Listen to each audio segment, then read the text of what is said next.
just if he come, you know, just be bloody careful, because he'll do that at the dog and it might hit your head. Okay, so this horse, as you can see, is really stressed about these horses and the fact he's in here and they're over there. And we'll see what he's like if I call him to me. Bertie, Bertie, Bertie, come here. Bertie. Ah, walk. Walk, good. Ah, walk. Good. So you can see where I freeze framed that he has come to me, but we can just observe him a little bit here. So he was highly stressed, as you could see, galloping around and bucking. I haven't trained him for 6 months. I haven't done anything at all. He arrived the day before, and this was my first interaction with him. But in that heightened state of anxiety, he reckoned a good place to go was with me. He immediately becomes less anxious. You can see by the way he's standing, his head's a bit lower, his attention is now on me and not on the other mares. However, his legs, if you look at his legs, he's got a slightly rested hind leg, his front leg's in a bit of a funny position, and that's because I don't think he'd hold that position for long. If I just left him there and said, right, stand beside me, his anxiety is still a bit too high for that. So that's why I then ask him out and ask him to start working. Good, thank you. So I'm going to straight away just actually put him out on the circle, because he is a bit high and I don't want him accidentally getting too high and kicking me in the head. Good. Ah, walk. Good. Ah, walk. Good. Thank you.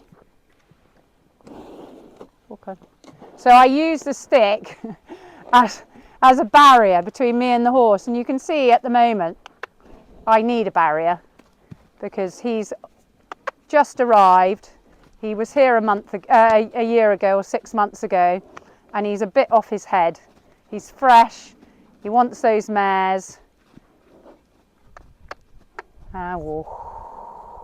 But you can see I can still, that was a bit rubbish because I let him come in. But even though his adrenaline is right up, he is still communicating, or I can still communicate with him. And that's what I like to do it with nothing on them, because I want to know if they're feeling it or they're just doing it because I'm telling them to. So I think with him, the difficulty comes when I'm telling him. He thinks this is great because it's all his, you know, it's his decision. So there, we've lost him a bit. Good. Good. Really good. Walk. Good. Thank you.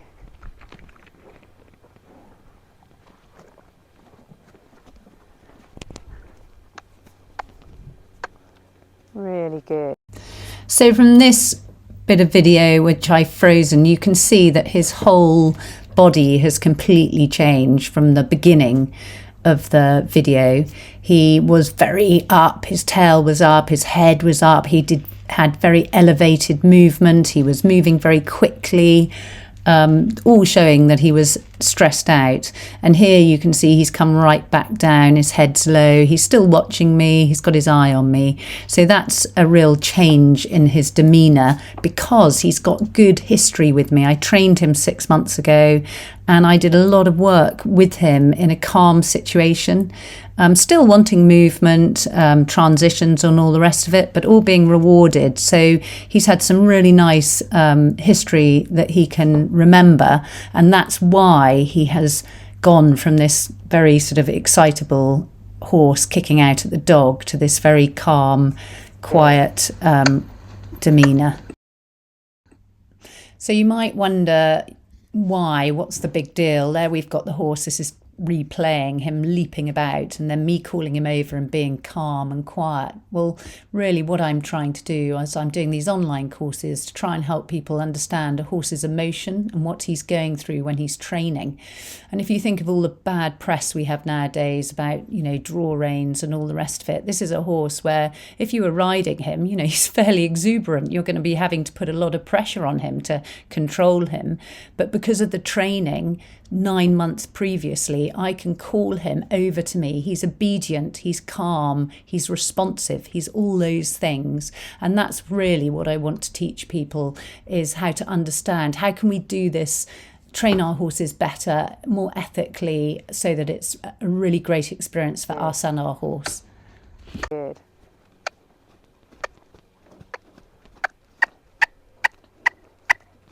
And walk, walk, and walk. Thank you. So I'm going to finish the session now, and we'll see what behaviour he... Wait, we're finished. Finish. I'm going to be quite strong about my finish. Finish. I don't want him... We've got a dog under the cameraman and he keeps trying to kick it. So let's see how he goes back to, whether he's calmer or whether his boyish nature says he wants to be over there. It's looking a bit calmer.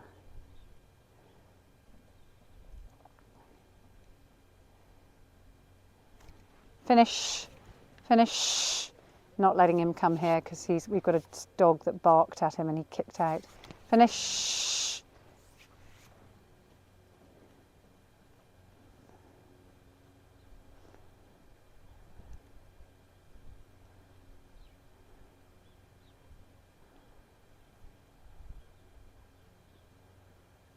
That's good. So after that bit of training, he's come right, that's the sort of most relaxed he's been, isn't it?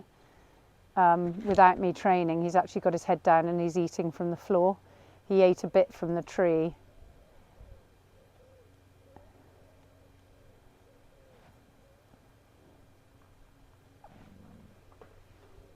Finish.